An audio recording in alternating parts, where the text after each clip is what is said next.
Hello प्यारे बच्चों, आप सबका एक बार फिर से बहुत बहुत स्वागत है आपके अपने चैनल टॉपर्स फैक्ट्री में।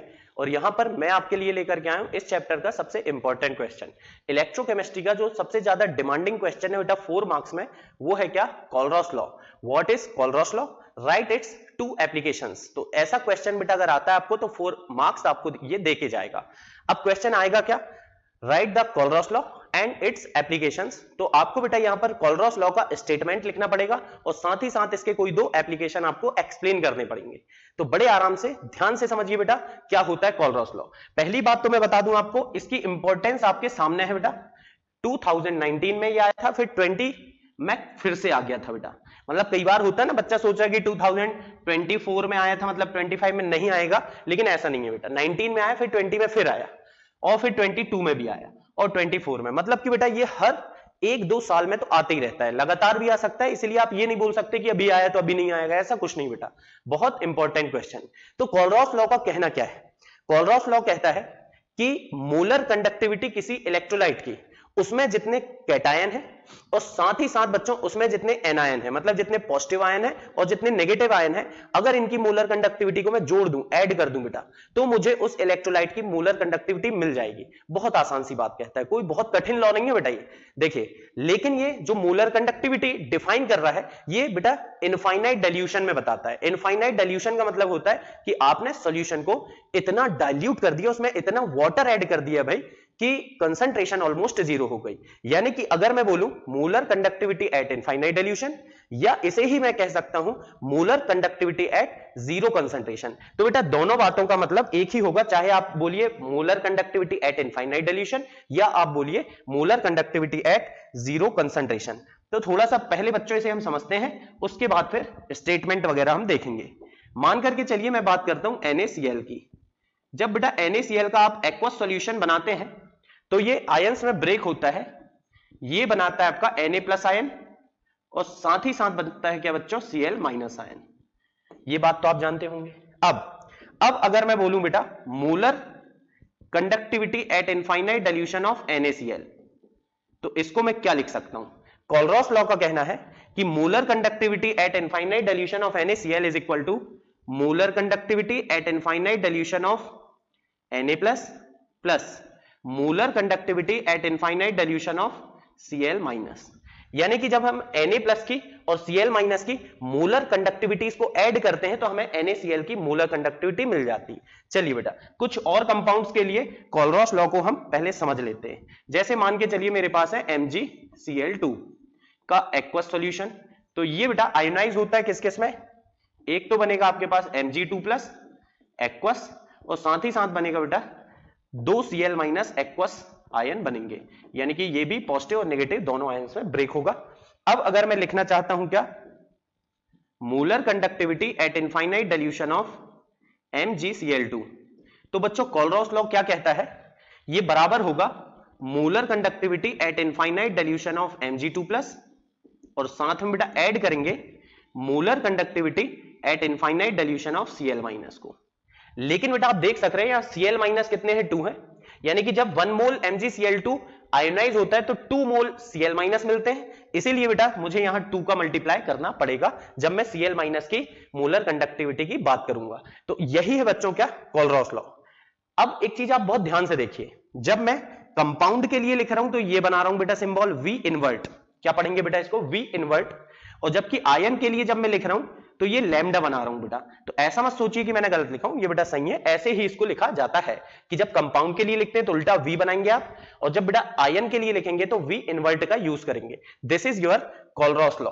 अब बेटा कोलरॉस लॉ मान लीजिए एक रैंडम कंपाउंड के लिए लिखना चाहूं मैं, जैसे मान लीजिए मेरे पास है AX-BY, इसका एक्वस सॉल्यूशन है बेटा। तो इसको आयनाइज करें पहले हम। आयंस अगर इसके बनाए तो क्या बनेगा? AY+ आयन और साथ ही साथ BX- आयन। ये आयनाइज करना बेटा आता होगा आपसे? नहीं आता? देखिए ये सामने वाला हमेशा पॉजिटिव रहेगा, पीछे वाला नेगेटिव। ये Y इधर जाएगा, X इधर जाएगा और इस तरह से इसमें पॉजिटिव और नेगेटिव चार्ज आ जाएंगे। अब इसको बैलेंस भी करना पड़ेगा। A कितने है बेटा? X, तो यहां X ले लो।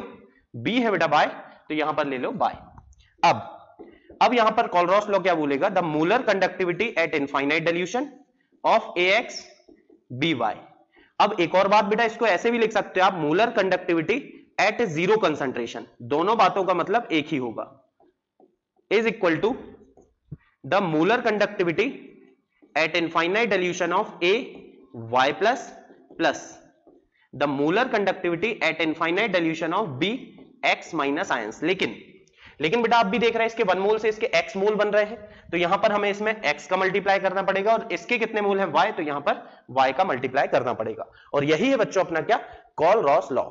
तो चलिए देखते हैं हम इसका स्टेटमेंट क्या कहता है हमारा कॉल-रॉस लॉ। तो बेटा आपके सामने ये कॉल-रॉस लॉ का स्टेटमेंट है। According to this law the molar और इक्विवेलेंट कंडक्टिविटी, तो बेटा मैंने आपको समझाया मोलर के लिए, लेकिन इक्विवेलेंट भी साथ में चलती है। तो द मोलर और equivalent conductivity of an electrolyte solution, देखिए बेटा ये आपके सामने है, द मोलर और equivalent conductivity of an electrolyte solution is solution at infinite dilution is equal to the sum of molar conductivity at infinite dilution of all the ions present in the solution। यही है बेटा, बहुत आसान सा law है। क्या वो कहता है ये लॉ, एक बार फिर से सुनते हैं। According to this law the molar conductivity at infinite dilution और जीरो कंसंट्रेशन, इनफाइनाइट डिल्यूशन और zero concentration of an electrolyte solution is equal to the sum of molar conductivities of all the cations and anions present in the solution। यही है आपका call-Ross law. चलिए बेटा फिर call-Ross law के हम देखते हैं एप्लीकेशंस। तो जब हम इसके एप्लीकेशंस की बात करते हैं बेटा, एप्लीकेशंस ऑफ कॉल-रॉस लॉ, तो इसका पहला एप्लीकेशन जो है to determine the molar conductivity of weak electrolyte at infinite dilution. मान के चलिए आपके पास एक वीक इलेक्ट्रोलाइट है, और मैं आपको बता दूं बेटा यही इसका मेन एप्लीकेशन है, बाकी तो सब इसी एप्लीकेशन के एप्लीकेशन है। देखते हैं हम कैसे, पहले इसको समझते हैं। अगर आपके पास एक वीक इलेक्ट्रोलाइट है, तो वीक इलेक्ट्रोलाइट की इनफाइनाइट डिल्यूशन में मोलर कंडक्टिविटी हम कॉल-रॉस लॉ की हेल्प से निकाल सकते हैं। तो जब आप बोर्ड एग्जाम में लिखेंगे, पहले ये हेडिंग डालेंगे बेटा, फिर इसके बाद आपको थोड़ा सा काम करना पड़ेगा। देखिए कैसे, मैं एक वीक इलेक्ट्रोलाइट ले रहा हूं CH3COOH एक्वस सॉल्यूशन। ये बेटा आयनाइज होता है CH3COO- एक्वस में, और साथ ही साथ बनाता है ये H+ एक्वस।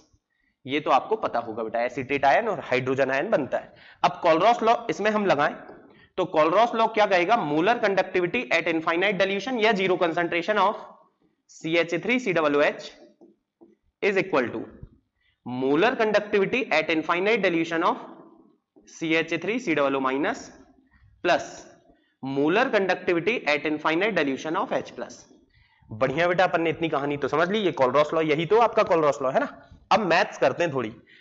क्या बेटा, मैथ्स मुझे इस बात की परमिशन देती है कि मैं इसमें Na+ की मोलर कंडक्टिविटी ऐड कर दूं, और साथ ही साथ बेटा इसे मैं कर दूं सब्ट्रैक्ट।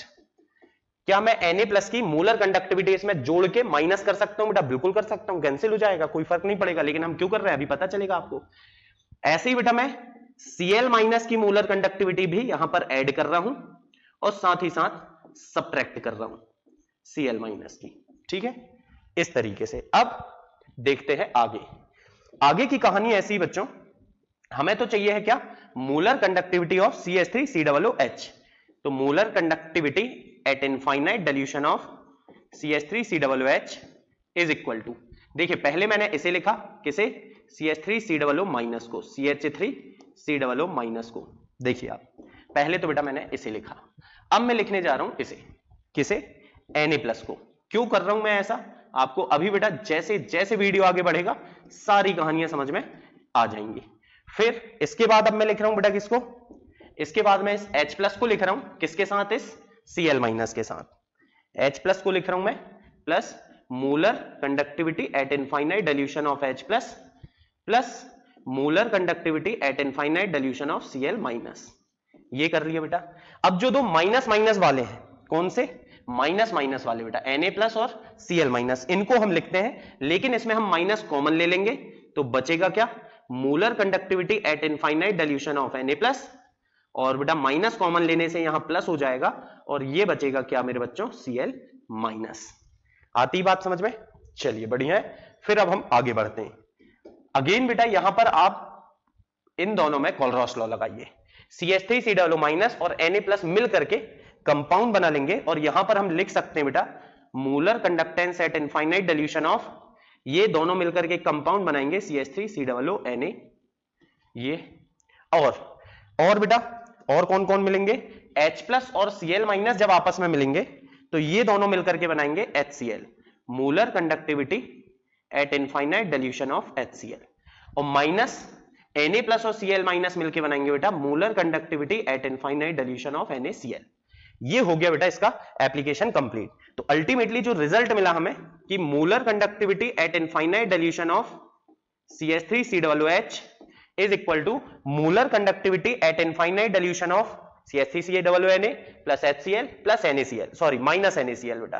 तो इस तरीके से हम किसी वीक इलेक्ट्रोलाइट की, किसकी बेटा यहां पर वीक इलेक्ट्रोलाइट की molar conductivity at infinite dilution find कर सकते हैं by the help of other strong electrolytes. देखिए कंक्लूजन जो आया एक बार मैं लिख करके बेटा समझाता हूं, क्योंकि इससे क्या न्यूमेरिकल अगर आपको आ गया ना तो दिक्कत ना हो आपको, इसलिए बहुत ध्यान से देखिए।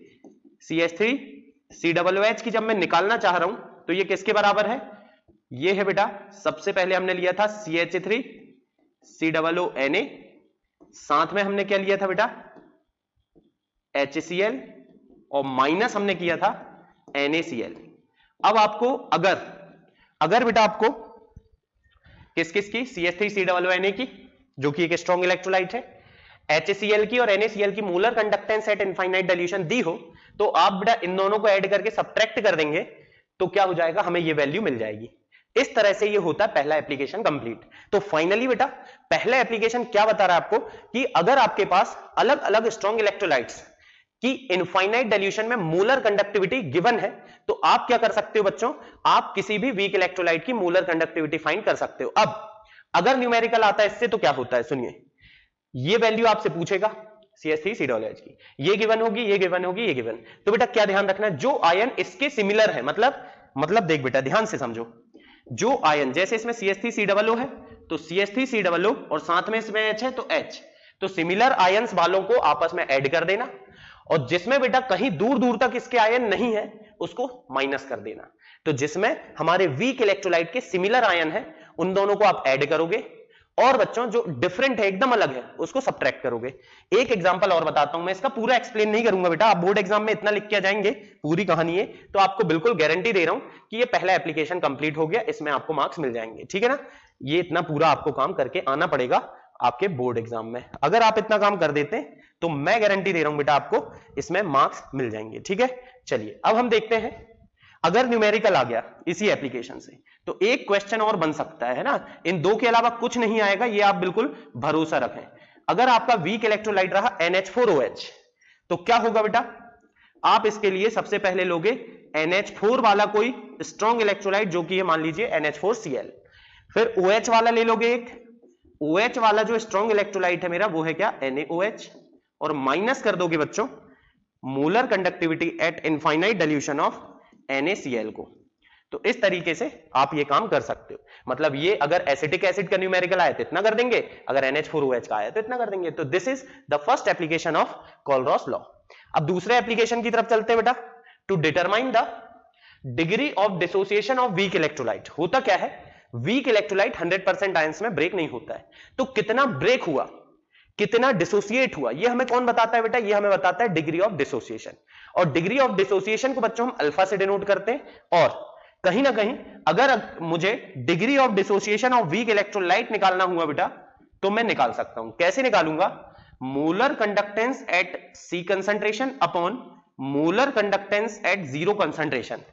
0 कंसंट्रेशन बोलो या चाहो तो आप इसको इनफाइनाइट डिल्यूशन लिख लो बेटा, दोनों एक ही बातें हैं, कोई फर्क इनमें नहीं है। तो ये एक और फॉर्मूला मेरे पास बनके तैयार होता है। तो क्या लिखा गया बेटा, चलिए देखते हैं, इसको प्रॉपर हम पढ़ते हैं।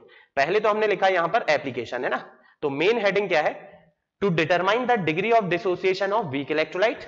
The degree of dissociation of weak electrolyte can be determined by following formula. This is the formula, इस फॉर्मूला से आप निकाल सकते हैं। अब देख बेटा, याद कर, वीक इलेक्ट्रोलाइट के लिए ये जो वैल्यू थी वीक इलेक्ट्रोलाइट की मोलर कंडक्टेंस एट 0 कंसंट्रेशन, ये आप कहां से निकालोगे, by first application of Kohlrausch law. तो मैंने आपको बताया था कि पहला एप्लीकेशन मेन है, बाकी सब तो बेटा एप्लीकेशन के एप्लीकेशन है।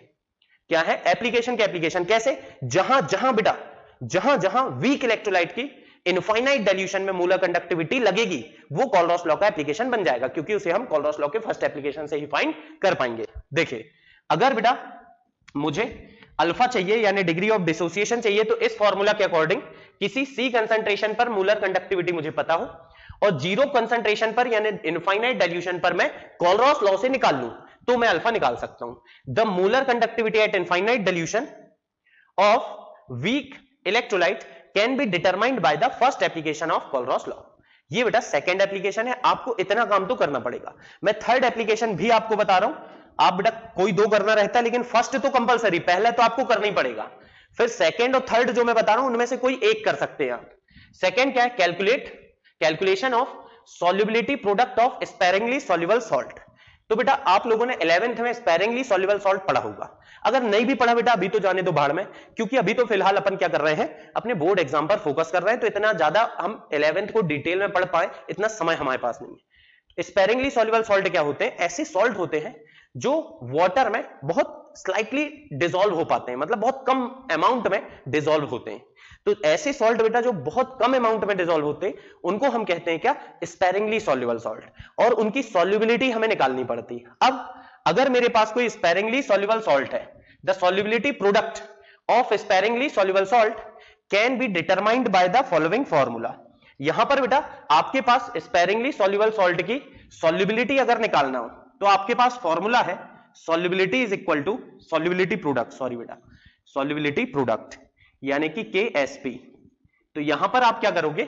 KSP अगर निकालना है, सॉल्युबिलिटी प्रोडक्ट अगर आपको निकालना है किसी भी स्पेरिंगली सॉल्युबल सॉल्ट का, तो आपके पास फॉर्मूला होता है बेटा कापा इंटू 1000 अपॉन m। ये तो KSP का फॉर्मूला नहीं है, ये तो फॉर्मूला किसका बेटा? ये तो फॉर्मूला है molar conductance at C concentration का। मानते हो क्या आप? अब इसमें अगर ये जो मोलैरिटी है, मोलैरिटी ही तो सॉल्युबिलिटी कहलाएगी, तो ये बन जाएगा बेटा अगर कापा इंटू 1000 अपॉन S सॉल्युबिलिटी। अब मुझे सॉल्युबिलिटी चाहिए, क्या चाहिए बेटा? सॉल्युबिलिटी चाहिए। कापा क्या होता है? Specific conductivity into 1000 upon solubility, और KSP अगर चाहिए तो उसके लिए S चाहिए होता। अब ये S कैसे निकालेंगे बेटा हम? S इज इक्वल टू, ये यहां ले जा लो, kappa into 1000 upon molar conductivity at C concentration. लेकिन बेटा अगर आपने पानी कम भी डाले हो तो ये बहुत कम डिसॉल्व होता है, क्योंकि ये बहुत कम डिसॉल्व होता है, बहुत कम आयंस में ब्रेक हो पाता है, तो इसकी C कंसंट्रेशन 0 के आसपास होती है, मतलब जो इसमें आयंस हैं उनकी कंसंट्रेशन 0 के आसपास होती। तो चाहूं तो मैं इस C कंसंट्रेशन को यहां 0 कंसंट्रेशन लिख सकता हूं, और इसी से बेटा ये बन जाता है सॉल्युबिलिटी अगर चाहिए तो kappa into 1000 upon molar conductivity at infinite dilution. और ये चीज आप कहां से लेकर के आओगे बेटा? ये चीज आप निकाल के लाओगे by first application of Kohlrausch law, first application of Kohlrausch law. तो ये चीज ध्यान रखें, ये भी एप्लीकेशन का एप्लीकेशन ही है बेटा एक्चुअल में, कि कोलरॉस लॉ में पहला एप्लीकेशन क्या था? Molar conductance at infinite dilution निकालना है, यही था ना। तो यहां जहां जहां ये लगेगा वो इसका एप्लीकेशन बन जाएगा। तो फाइनली बेटा ये था कोलरॉस लॉ। क्या कहता है आपका Kohlrausch law? The molar conductivity at infinite dilution of a weak at infinite dilution of an electrolyte solution is equal to the sum of molar conductivities at infinite dilution of all the cations and all the anions. इसके application 3 है बेटा, आप कोई 2 अच्छे से practice कर ले। पहला एप्लीकेशन क्या है? To calculate the molar conductivity at infinite dilution of weak electrolyte, और दूसरा एप्लीकेशन जो है बेटा वो है क्या? To calculate the degree of dissociation of a weak electrolyte, और तीसरा है to calculate the solubility product of a sparingly soluble salt. ठीक है बेटा, तो ये था कोलरॉस लॉ। फिर हम मिलेंगे और चैप्टर के अगले इंपॉर्टेंट क्वेश्चन की बात करेंगे।